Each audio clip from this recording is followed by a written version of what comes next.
everyone! Good day! We are the Group 3 and for today, we are going to discuss our topic about the power of people, understanding staffing in management.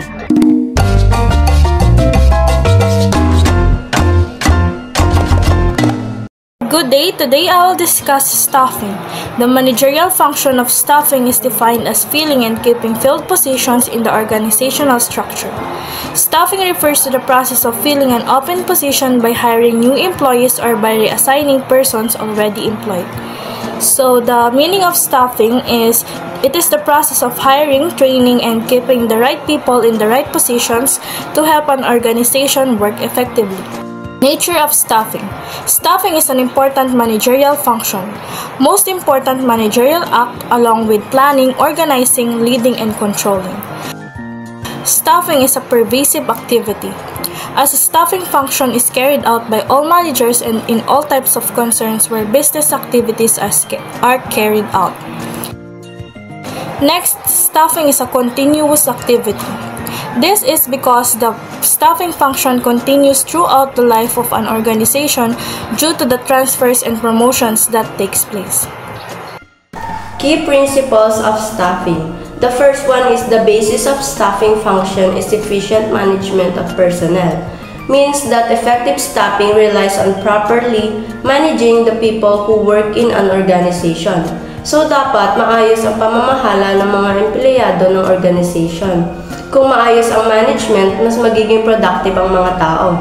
Examples is sa isang hotel, kung maayos ang manager sa pag-schedule ng staff at pagbibigay ng task, hindi mahihirapan ang mga employees at magiging maganda ang service nila para sa guest.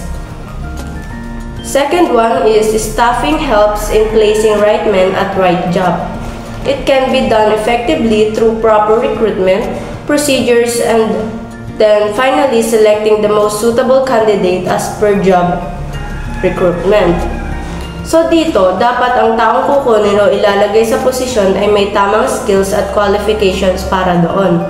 Examples is, kung receptionist ang hinahanap, dapat magaling siya sa pakikitungo sa tao o marunong gumamit ng computer. Hindi yung ilalagay lang basta kahit walang experience sa customer service. Pangatlo is, staffing is performed by all managers, depending upon the nature business, size of the company, qualifications, and skills of managers. In small companies, the top management generally perform this function. So dito, dapat ang managers ay may role sa staffing, depende sa laki ng kumpanya at sa skills nila. Example is, sa maliit na business tulad ng sari-sari store or mini cafe, madalas ang owner na rin ang gumagawa ng hiring at training ng staff. Pero sa malaking kumpanya, may HR department na nakatutok talaga sa staff. Hiring the right person is critical. If it is done well, the managers are able to focus their time and energy on development and coaching. But if it is done poorly, the manager will spend time dealing with problems. That is why John Bicet of Business Performance Group shared these 9 steps for the person recruitment and selection process. Step number 1. Advertise the sales position. Be clear and highlight the capabilities needed for the job. I-post o i-announce ang job opening. Dapat klaro kung ano ang qualifications at skills na hinahanap para sa posisyon. Step number 2. Resume screening. The goal is to eliminate the applicants who definitely don't fit the profile you are seeking. Basahin at piliin lang ang mga resume ng applicants na tumutugma sa job requirements para hindi sayang ang oras. Step number 3. Phone interview. Use the phone interview as the second screening device. Keep it to 10 minutes. Magsagawa ng maikling phone interview para makilala ang applicant. Step number 4. Face-to-face interview. This should last about an hour and be held in a neutral place, not your office. For example, a conference room. Personal na interviewin na humihigit ng 1 oras para mas makilala ang aplikante. Step number 5. Assessment. Use a predictive assessment tool. Gumamit ng test o tool para makita kung gaano ka-fit ang aplikante sa role base sa kanyang skills at personality. Step number 6. Secondary face-to-face interview. The goal is to clear up any discrepancies. Step number 7. Job shadow. The purpose is to see if the applicant is good cultural fit. Pinapanood ang aplikante kung paano ginagawa ang actual work para makita kung kaya niya at kung swak siya sa company culture. Step number 8. Reference check. Ask about their capabilities as it relates to the job. And finally, step number 9. Job offer. Make sure the compensation plan offered is clear and unambiguous. Kapag pasado ng aplikante, bigyan ng formal offer. Dapat malinaw ang sahod, benefits at terms ng trabaho. Selections means taking up the different workers by various acts from the application forms invited through different sources of internal and external. The first one is application reception and screening. Dito, tinitingnan ng company yung mga resume at application forms na pinasa ng mga aplikante. Sinisigurado nila na may basic qualification yung mga aplikante. Example, kung naghanap sila ng accountant, dapat may accounting degree. Second one is sending blank application forms. Dito, sa mga pasado sa screening, binibigyan sila ng mas detalyadong application form. Dito, mas maraming information ang kinukuha tulad ng work history, skills, at references. Third one, preliminary interview. Ito yung paunang interview. Ito yung short interview para ma-assess yung basic communication skill at personality. Kadalasang online or phone interview lang to. Parang first impression. Tinitingnan kung maganda ba makipag-usap at kung mukhang fit sa company culture. Fourth one, administering test. Dito, binibigyan ng test yung mga aplikante para sukatin ang kanilang skills at abilities. Pwedeng skill test, halimbawa typing test. Aptitude test para malaman kung mabilis matuto o kaya naman personality test para malaman kung ano ang ugali nila.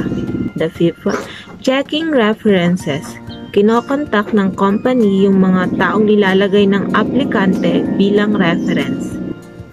The last one, interviewing. Ito yung pinaka-importanting step. Dito mas malalim na kinakausap ang aplikante para malaman ang kanilang experience, skill, personality, at kung fit ba sila sa company culture. Pwedeng face-to-face, online, or panel interview. Ang selection procedure ay hindi lang basta pagpili ng employee. Ito ay isang strategic na proseso na naglalayong humanap ng tamang tao para sa tamang trabaho. Kapag maayos ang pagpili, mas magiging successful ang company at mas magiging masaya ang mga empleyado. What is an interview? An interview is a formal conversation between two or more people where one person, the interviewer, asks questions and the interviewer provides answers. It's usually done to assess someone's knowledge, skills, and personality, most often for employment, admission, or research purposes. Types of interview. Structured interview. The interviewer asks a fixed set of questions in the same order for all candidates. It helps compare answers easily. Like example, job interviews where everyone answers the same questions. Number 2. Unstructured interview. The interviewer has no fixed format. Questions may change based on the conversation. Number 3. Semi-structured interview. A combination of structured and unstructured types. There are prepared questions, but the interviewer can ask follow-up questions for clarifications. Number 4. Panel interview. Conducted by 2 or more interviewers, a panel. Each interviewer may ask questions related to their expertise. Common in company or university admissions. Number 5. Group interview. Multiple candidates are interviewed at the same time.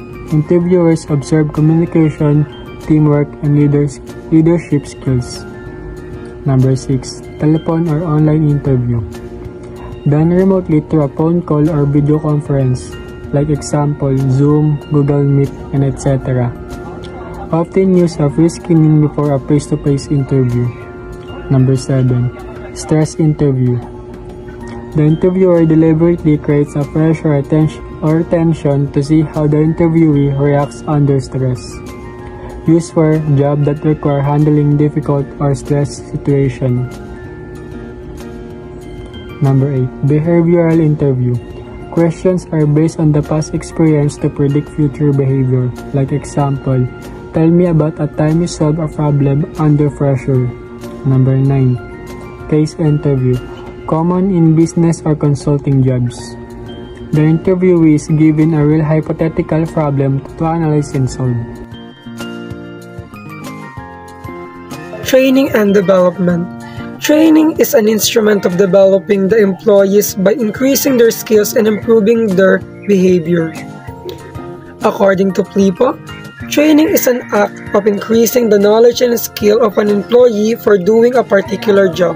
In simple terms, it means we provide employees with the right tools, whether through lessons, practice, or hands-on experience, so they can do their task more efficiently and effectively. Different types of training.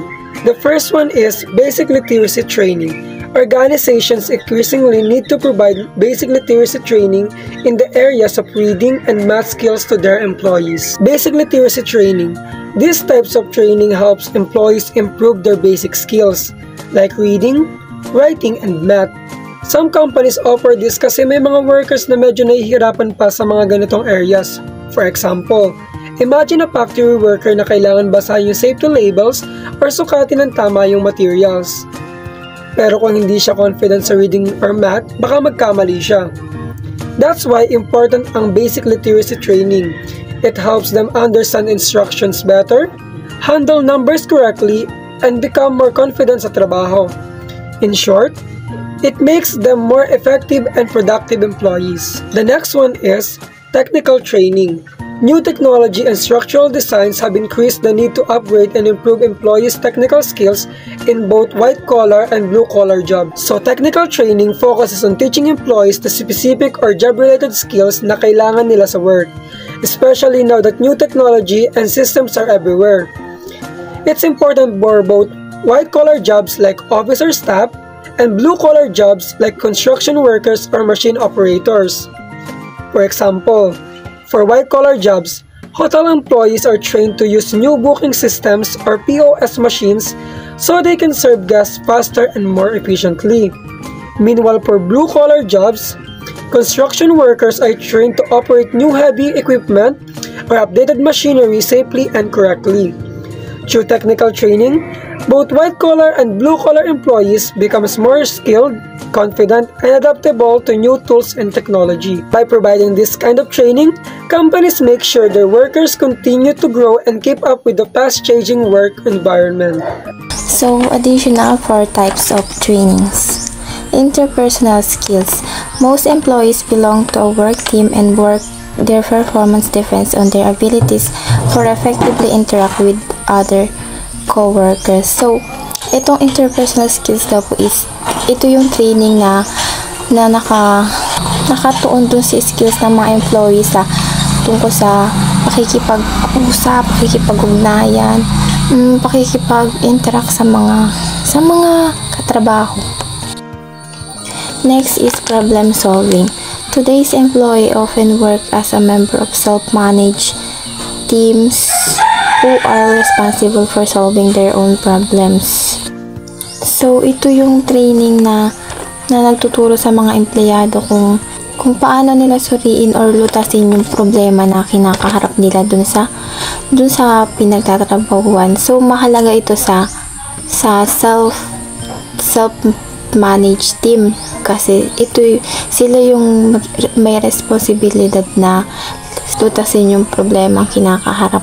Next is diversity training.